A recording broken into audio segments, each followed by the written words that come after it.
Hello student, I am Sarika Sahu, Assistant Professor in Bharati College of Pharmacy. Today we are talk about the topic stability analysis, that is in pre-formulation studies. Okay student, so watch the previous video for the detailed description of the pre-formulation studies.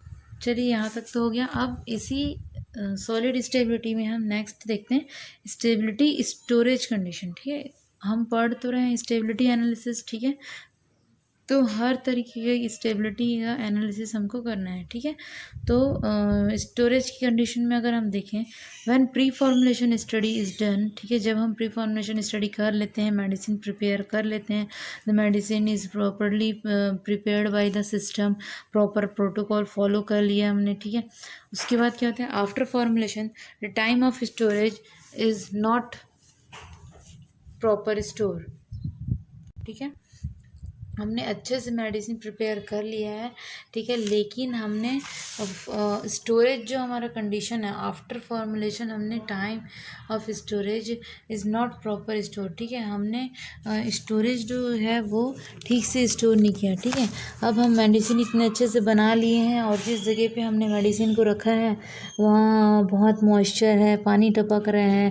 ठीक है, temperature इतना बढ़ा हुआ है, microbes growth हो गए हैं, चूहे आ गए हैं, ड्रग को ख़राब कर दिया है। और तो उस केस में, उस कंडीशन में ड्रग का सरवाइव करना मुश्किल है, उसका स्टेबिलिटी बहुत फास्ट हो जाएगा। ठीक है, मतलब एक्सीलरेट हो जाएगा और वो ख़राब होने वाली कंडीशन में आ जाएगा। ठीक है, ड्रग का ख़राब होना निश्चित है। ठीक है, तो स्टोरेज कंडीशन हमने जो दिया है क्या वह सही है?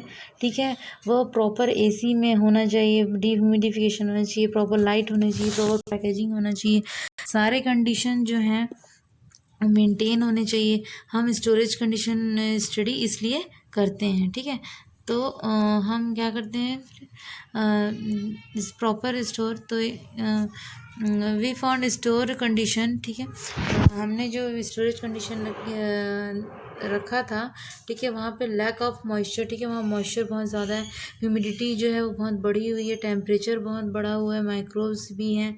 ठीक है, so they affect the stability of drug, ये हमारी स्टेबिलिटी ड्रग को अफेक्ट करेंगे। ठीक है, सो इनको क्या करना पड़ेगा, in proper storage condition is maintain.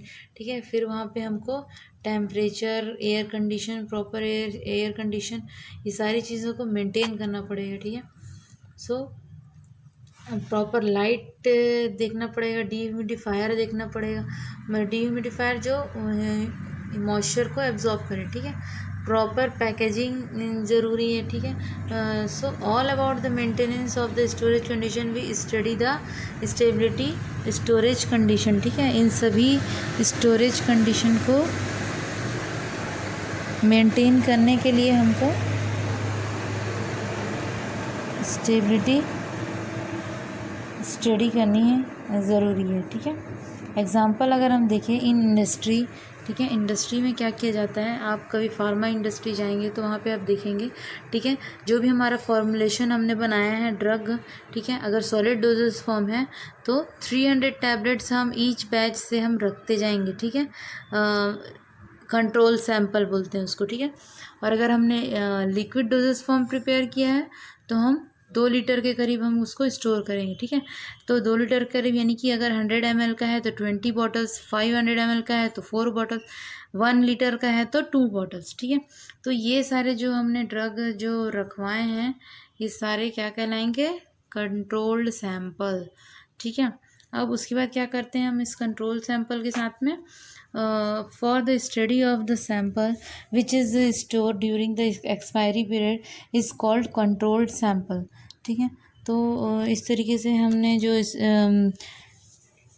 Study के लिए जो कंट्रोल सैंपल रखवाया है, ठीक है, टिल द एक्सपायरी के लिए, वो चेक करने के लिए, तो उसको हम चेक करते हैं। जब मान लीजिए एक ड्रग है अलोकोमाइसिन। ठीक है, तो अलोकोमाइसिन का जो मैन्युफैक्चरिंग हमने सेट किया है वो अगस्त 2020 है and the expiry is fix about the July 2022।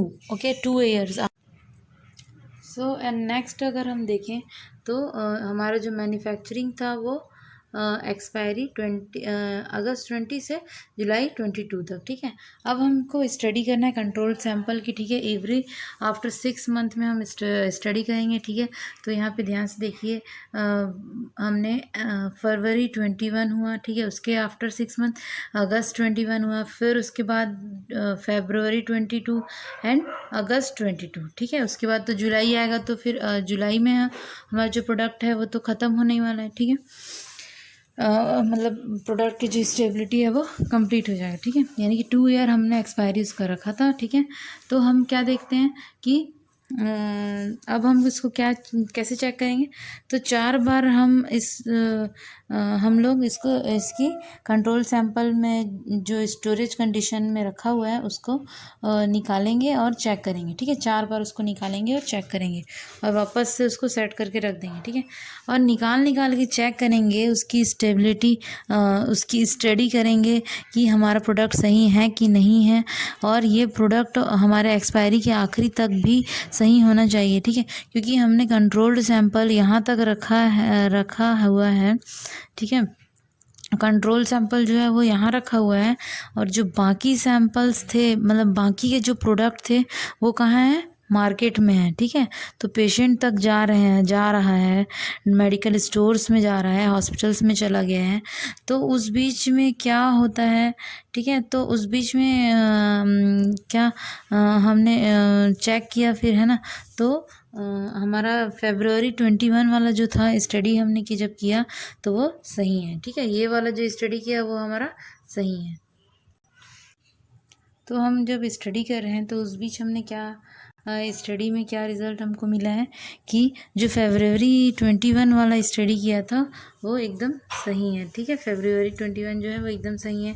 Then उसके बाद हमने आफ्टर 6 मंथ फिर से उसको निकाला, फिर से चेक किया, तो अगस्त 21 वाला भी हमारा एकदम सही है, ठीक है। उसके बाद में हम तीसरी बार जब हम प्रोडक्ट को देखा, ठीक है, तो फरवरी 21 वाला भी किया, वो भी सही है, ठीक है। आपको प्रोडक्ट जो है वो ख़राब हो रहा है, ठीक है। तो फिर हम दोबारा टेस्टिंग करेंगे, ठीक है। तो नेक्स्ट बारी आती है थर्ड फरवरी 22, ठीक है।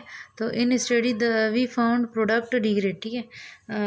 फरवरी 22 वाला जो हमने तीसरी बार जब हमने निकाला सैंपल और टेस्ट किया तो हमको लग रहा है कि प्रोडक्ट ख़राब हो रहा है, ठीक है। तो हमको उसको दोबारा से टेस्टिंग के लिए भेजेंगे, ठीक है। फिर दोबारा से टेस्टिंग के लिए भेजेंगे, ठीक है। तो लगातार हम उसको टेस्ट करेंगे। उसके बाद अगर हर बार हमारा जो टेस्टिंग है वो फेल हो रहा है, ठीक है, तो हम सारा जो बैच था, सारा लॉट था, जहाँ जहाँ भी हमने डिस्ट्रीब्यूटर को दिया था, स्टॉकिस्ट को दिया था, उनको रिकॉल करके जो हमारा जितना भी हमारा प्रोडक्ट था, माल था, वो बचा हुआ है, वो सारा हम वापस बुलवा लेंगे, ठीक है। उसकी रिकवरी करेंगे, उनको टेस्टिंग के लिए फिर से भेजेंगे।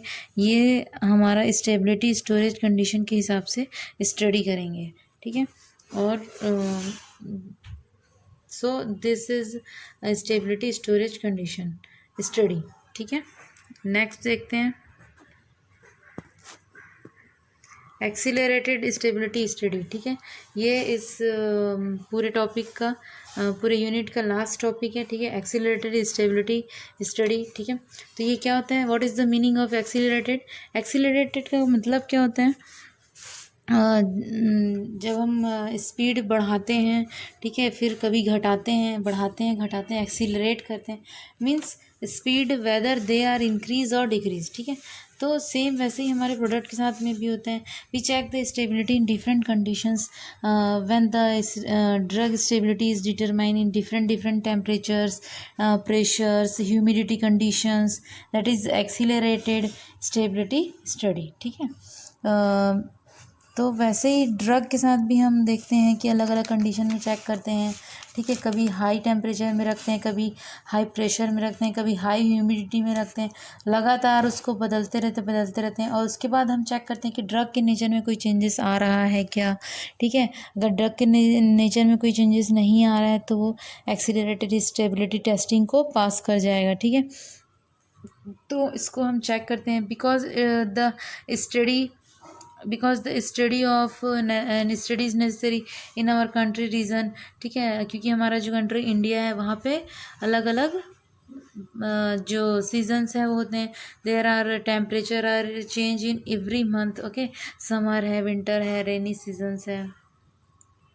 तो इसके लिए हम अगर टेस्ट करें, ठीक है, तो किस टाइप से होता है, ठीक है, स्टडी द सैंपल, ठीक है, high temperature, high pressure, high humidity, then फिर हाई लो हाई, फिर लो हाई हाई, ठीक है, इस टाइप से हम चेक करते हैं the study of changes in the drug nature are not, ठीक है। तो ये यहाँ तक आप पूरा प्री फॉर्मुलेशन स्टडी हमारा complete. So students, at last we have to conclude all the topics of pre-formulations studies. Okay. So first of all students, pre-formulation में हमने क्या पढ़ा था, drug plus excipients, okay, drug plus excipient मिलके क्या बनते हैं हमारा formulations, okay. So drug plus excipients, okay, that gives us formulation, okay. Then अब हम देखते हैं कि जो हमारा ड्रग है, ठीक है, तो वो नोन ड्रग है कि अननोन ड्रग है, ठीक है, नोन है कि न्यू है, सॉरी, नोन है, हम पहले से उस ड्रग से वाकिफ़ हैं, जानते हैं उसके बारे में, या हमारे लिए वो नया मॉलिक्यूल हमको मिला है, ठीक है। ऐसे हम प्रोजेक्ट के लिए हम यूज़ करते हैं, या खुद ड्रग, नया ड्रग हम चूज़ करते हैं, ठीक है। तो वैसे ही अगर हमारे पास पहले से नॉलेज है तो हम नोन ड्रग की तरफ अगर जाते हैं, ठीक है, तो हम वहाँ पे टैबलेट बनाएंगे उसका, ठीक है, कोई भी नया डोजेस फॉर्म प्रिपेयर अगर हम करते हैं, ठीक है, तो नया डोजेस फॉर्म प्रिपेयर करते हैं तो सबसे पहले हम एक्सिपिएंट्स जो हैं, पहले इसमें कौन से एक्सिपिएंट्स, कौन से डोजेस फॉर्म उस ड्रग से बने हुए हैं वो हम देखेंगे, ठीक है, टैबलेट है, कैप्सूल है, इंजेक्शन है, पैरेंट्रल्स है, क्या बना हुआ है उसमें हम वो सर्च करेंगे। उसके बाद हम एक्सिपिएंट्स को चेंज करके उसमें अगर हम कोई दूसरा डोजेस फॉर्म प्रिपेयर कर रहे हैं उसके हिसाब से हम उसको चेंज करने की कोशिश करेंगे, ठीक है। सो देन उसके बाद में हम क्या देखेंगे कि ड्रग और जो एक्सिपिएंट है, ड्रग प्लस एक्सिपिएंट कंपैटिबल है कि नहीं है, उसकी कंपैटिबिलिटी चेक करेंगे हम, okay. So drug plus excipient compatible है कि नहीं है, जो ड्रग है हमारा वो एक्सिपिएंट के साथ में कंपैटिबल है कि नहीं, और जो एक्सिपिएंट है वो ड्रग के साथ कंपैटिबल है कि नहीं, सबसे पहले हम यही चेक करेंगे, ये हमारा फर्स्ट काम है, ओके। देन इसके बाद में हम देखेंगे जो हमारा एक्सिपिएंट है, don't react the drug, okay, वो ड्रग के साथ में रिएक्ट नहीं करना चाहिए, ठीक है। देन अगर if they react, okay, they don't change the properties, okay, they don't change the chemical and physical properties of drug, okay। so इसके बाद हम देखते हैं कि कैसे हम इसकी स्टडी करते हैं, ठीक है। अगर वो जो ड्रग और केमिकल, ड्रग और एक्सिपिएंट हैं वो एक दूसरे के साथ कंपैटिबल हैं कि नहीं है, उसके लिए चेक करने के लिए हम काफ़ी सारे इंस्ट्रूमेंट यूज़ करते हैं, जैसे कि DSC है, FTIR है, ठीक है।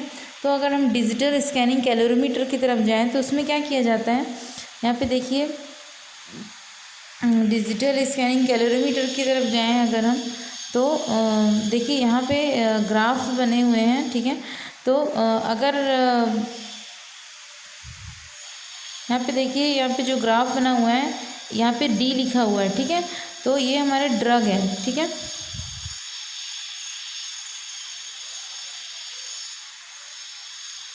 तो देखिए यहाँ पे जो ग्राफ बना हुआ है इसमें जो D लिखा हुआ है वो हमारे ड्रग के लिए हमने स्कैन किया, तो इसका जो मेल्टिंग पॉइंट है, मेल्टिंग पॉइंट को हम चेक करते हैं तो 280 डिग्री सेल्सियस जो है हमारे ड्रग का मेल्टिंग पॉइंट है, ओके। अब यहाँ पे देखिए जो साइड में सेकेंड वाला जो ग्राफ है वहाँ पे देखिए E लिखा हुआ है, this is excipients melting point graph, okay. तो हमारा जो एक्सिपिएंट है उसका जो मेल्टिंग पॉइंट है वो हमारा 100 डिग्री आ रहा है, ठीक है। अब हम इन दोनों का साथ में स्टडी करते हैं, ड्रग प्लस एक्सिपिएंट का हम ड्रग प्लस एक्सिपिएंट कंपाउंड का जब हम देखते हैं तो उसका भी 280 में वो स्टेबल रहता है, ठीक है। तो हम इसमें वर्क कर सकते हैं, ठीक है। अब सेकंड थिंग इज़ कि हम जब अगर हमारा जो ड्रग है नोन था तो उस पर हम आगे काम करते हैं, ठीक है। अब देखिए अगर हमारा जो ड्रग है, ड्रग मॉलिक्यूल है वो बिल्कुल न्यू है, न्यू एंटाइटी हमको इंट्रोड्यूस हुआ है, हमको मिला है वर्क करने के लिए, ठीक है। तो अब हम उससे कैसे safe, efficacious, effective, stable doses form कैसे प्रिपेयर करेंगे, ठीक है। So what is your object, goal, ठीक है। तो हमको एक न्यू ड्रग एंटाइटी से फिजिको केमिकल प्रॉपर्टीज़ जो भी है उसको हमको जानना है, ठीक है। तो फर्स्ट ऑफ ऑल हम उसकी फिज़िकल एंड केमिकल प्रॉपर्टीज़ की स्टडी करते हैं, ओके, इन प्री फॉर्मुलेशन स्टडी, ठीक है। तो केमिकल प्रॉपर्टीज़ हम देखते हैं यहाँ पे हाइड्रोलिसिस, ऑक्सीडेशन, रिडक्शन, रेसिमाइजेशन, ठीक है। तो ये सारा जो पैरामीटर है केमिकल प्रॉपर्टीज़ जो हैं वो हम चेक करते हैं, okay. Then second one is physical properties में हम आपने जो भी आपके प्रीवियस सब्जेक्ट्स में पढ़ा है फिज़िकल फार्मास्यूटिक्स 1 एंड 2 में due to third and fourth same, ठीक है। तो उसमें जितने भी आपने फिजिकल के प्रॉपर्टीज़ पढ़े हैं वो सारी की सारी प्रॉपर्टीज़ आपको यहाँ पे फॉलो करनी है, ठीक है। If I am saying the powder characteristics, ठीक है, अगर वो सॉलिड डोजेस फॉर्म है तो हम उसके पाउडर की कैरेक्टरिस्टिक्स को स्टडी करते हैं, ठीक है। तो सबसे पहले हम अगर टैबलेट भी प्रिपेयर कर रहे हैं तो हमको पाउडर की स्टडी करनी है, ठीक है। तो पाउडर की स्टडी करते हैं हम, तो सबसे पहले हमको क्या स्टडी करना होता है, माइक्रोमैट्रिक्स, ठीक है। तो पार्टिकल्स की माइक्रोमैट्रिक की स्टडी करते हैं, तो particle size, particle volume, particle densities, tap densities, ठीक है, पार्टिकल साइजेस, फ्लो प्रॉपर्टीज़, कंप्रेसिबिलिटीज़, ठीक है। तो ये सारा कुछ हम स्टडी करते हैं, okay. Then next one is, next level is the processing, ठीक है। इफ़ हमने टैबलेट बनाया, ठीक है, if we are done the tablet, ठीक है, तो हम टैबलेट जब प्रोसेस करते हैं तो what the stage of processing, okay, of tablet. तो फर्स्ट वन इज़ ग्रैनुलेशन। सो ग्रैनुलेशंस के आप जानते ही हैं, three methods preparation of for the granules, dry method, wait method and direct compression method, ठीक है। तो ग्रैन्यूल्स के बारे में हमको स्टडी करनी है, कैसा है क्या है, उसके बाद में हम फिर उसके कैरेक्टरिस्टिक्स के बारे में हम स्टडी करेंगे, their solubility, their BCS classification, biopharmaceutical classification, their पॉलीमॉर्फिज्म्स।